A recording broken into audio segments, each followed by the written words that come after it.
Welcome to In the Sulky. I'm Justin Horowitz, and hey, forget Tactor, forget Burke. The hottest trainer right now at the Meadowlands is the man sitting next to me, the red-hot Mike Russo, 15 for 38 at the meet, a 5.15 trainer rating. You're pretty hot. Thanks for joining me tonight. No problem, Justin. Happy to be here. Well, you know, this has been a season I think most trainers would dream of having. What has it been like for you to be taking the Meadowlands by storm? It's really been great. You know, I didn't come in thinking like my good mare and It's a Win of Fortune would be really competitive at the level she is. I thought she was maybe like a B-track open pacer, so she's been a surprise, and it's actually led to getting a little more attention, getting some other people involved, and you know, I've carried a decent percentage my whole career, nothing like this, but you know, it's just hard work and trying to put the horses in the right classes, and I think it's working out right now. Now, like you said, you're not an overnight success. This is a product of a long, hard-working career. You've been training since the late 80s, early 90s, over 250 wins, $2.5 million in earnings. How'd you get it started in harness racing way back when? A friend of my dad's was involved with some cheap horses at Freehold, and I was never around a horse as a kid ever, and I went with my dad to visit him, and I just took to the horses pretty quickly. I wasn't afraid of them. I found it kind of easy to kind of interact with them, and I know something was there, you know, that I didn't expect. So well, that's pretty cool how that all works out. Now, the best horse you've been associated with by far, Riverboat King. You developed him, and then you actually sold him before his racing career started. He went on to earn more than $1 million. He scored his biggest win right here at the Meadowlands in the $500,000 New Jersey Classic back in 2000. Give us the background on your involvement, how you got him, and what it was like developing him. All right.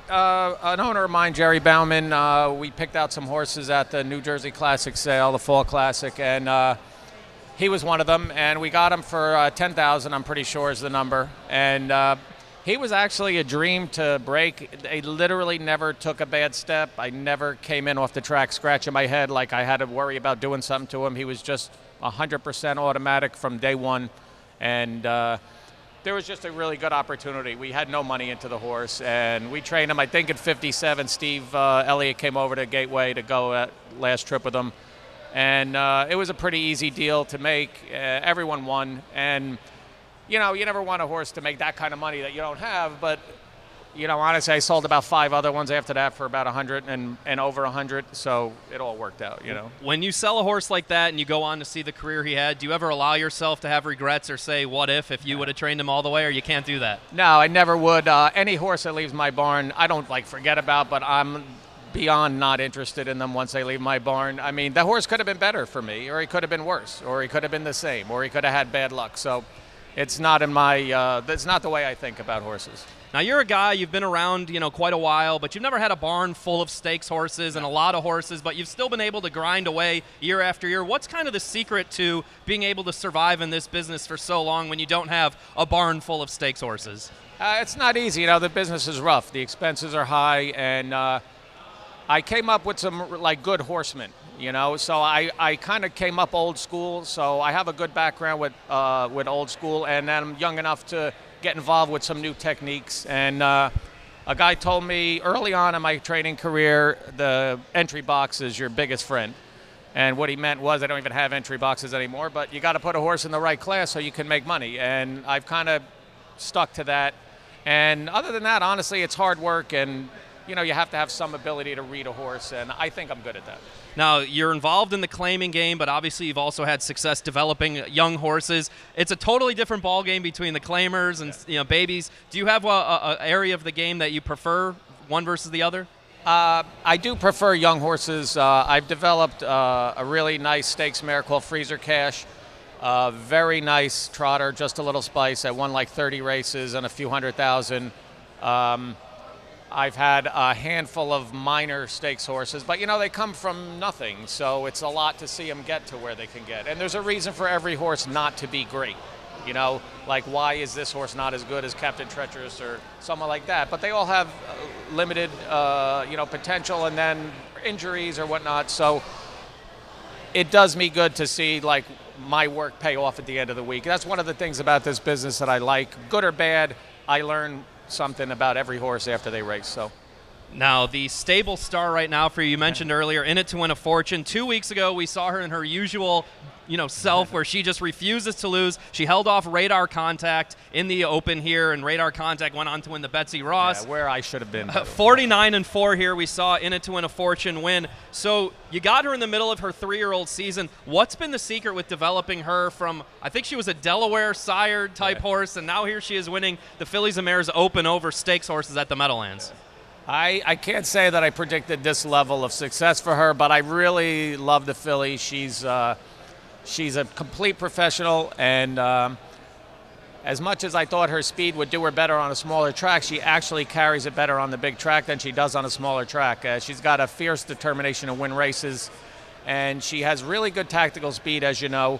I mean, she may not cut out a mile against Radar Contact and be able to win, but she's going to be able to stalk those horses forever. And, she's just a good mare, and she enjoys my routine for her, and she's out there, making money with it. What's the plan for her this summer? Are we just going to be seeing her as a regular entrant into the Fillies and Mares Open each week here? Yeah, I'll be keeping her here unless I can get an invitation to a race where she may belong. But I don't blame anyone for not inviting her. Like I said, off of last year, it was a nice year. She made $85,000, but she didn't finish the year strong. So that's why she wasn't in these races for me, because I just didn't see it panning out. I'm trying to be realistic for what she can do, but she's gone above what I thought she would do. Yeah, she's already made more money this year than she did all of last year, so that's great. Now, it's such a pleasure to watch her race. There's literally nothing but joy anytime she races, Now, earlier we talked about Riverboat King, but you actually have a daughter of Riverboat King now. It's not Andrevet, who's the best daughter of Riverboat King, but you have another one, River Runs Through It, who you acquired just a couple weeks ago, if I'm not mistaken, and her first start for you, she definitely turned some eyes, ran off the screen here for her. What was the story with her? She was for sale on the internet, and I've been looked at her for a couple weeks, and I have my cousin. He does a lot of scouting work for me, and he liked the filly. I wasn't 100% sold on her, but we ended up making a deal at the price that we wanted. It was your typical negotiation, nothing heavy on either end, and as I was around her, there's just really nothing wrong with the filly.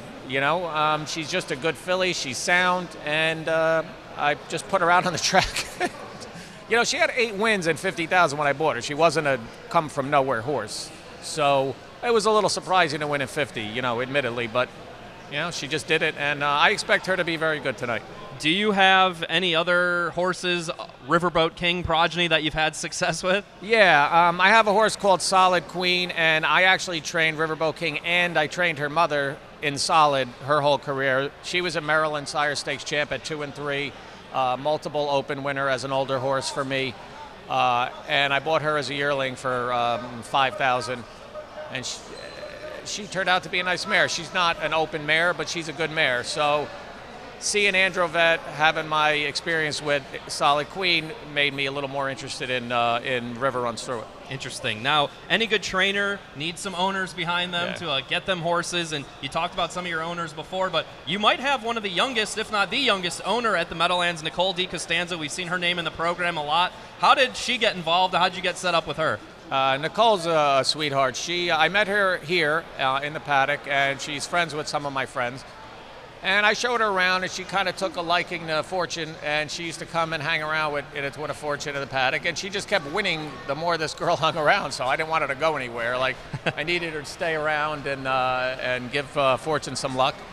And she just showed up one day with money to buy a horse, and I'm like, where's this money coming from? You're 16 or whatever, but she's a really good kid, and she's interested in the business, not it's pretty horses. She really wants to be part of the business, and she puts her money where her mouth is, and she's doing well. She's also got kind of a nice eye for horses, Well, that's great. We definitely need more owners, especially young ones that want to get involved in this business. Turn the business around, a kid like that, Absolutely. Now, you said you're looking to expand your barn. We've seen you claiming a lot of horses here at the Meadowlands, and obviously if you keep winning at the rate you're going, I'm sure more owners will be interested in giving you some horses. So what's kind of the plan for the Russo barn this year? It's going to be tough to keep up the pace I'm at, but, we're going to try. And, mainly the claimers, they help you build your barn, but you're going to lose them, if they're any good. So Yeah, I'm just gonna I'll be at the sales trying to just look at the right horse. Like with Fortune, I bought her dirt cheap, but you're in the right place at the right time, and that's where I got to be. I have people that had invested with me in the past that are coming back right now, which is good. I took a little hiatus, so that's going to help me a lot, really expand. And I believe in my method of training, so it's working out for me, and I'm sure that people are going to be there to invest. Well, that's great. Now, you've got 2 horses on the card tonight. Race 7, he's a Buckeye, who you mentioned was second last week in the elimination for this series. What are you expecting for him? He was even money last week. Yeah, he's going to need something, a little break in the race, but I think he's going to race good if he's not on the front. He tends to be a little lazy up front, so I think with the right trip, he'll be a contender in the race. He hasn't shown he's about a second slower right now than the horses that look like they're able to win, but I think he's going to be close. He just needs something to go his way. Vinny Ginsburg has driven for me in the past here and won for me and at Freehold and a couple other tracks. I have faith in him, so we'll be fine. Race 9, you have the aforementioned River runs through it, down in class, in for the tag tonight. Big number on the morning line, but obviously she's sharp. What can we expect from her tonight? I think she'll be really good tonight. I haven't looked at the program yet, so I don't want to say, who's in the race, because I really don't know. But any kind of reasonable trip, I think she'll be very hard to beat tonight. Well, thank you for joining us tonight. We hope the hot streak keeps going for you throughout this season. I'm sure you do too. Mike Russo in the Sulky, great talking with you tonight. Thank you. Coming up, Wendy Ross will join me, and we'll take a look at tonight's 12 race card. We'll be right back.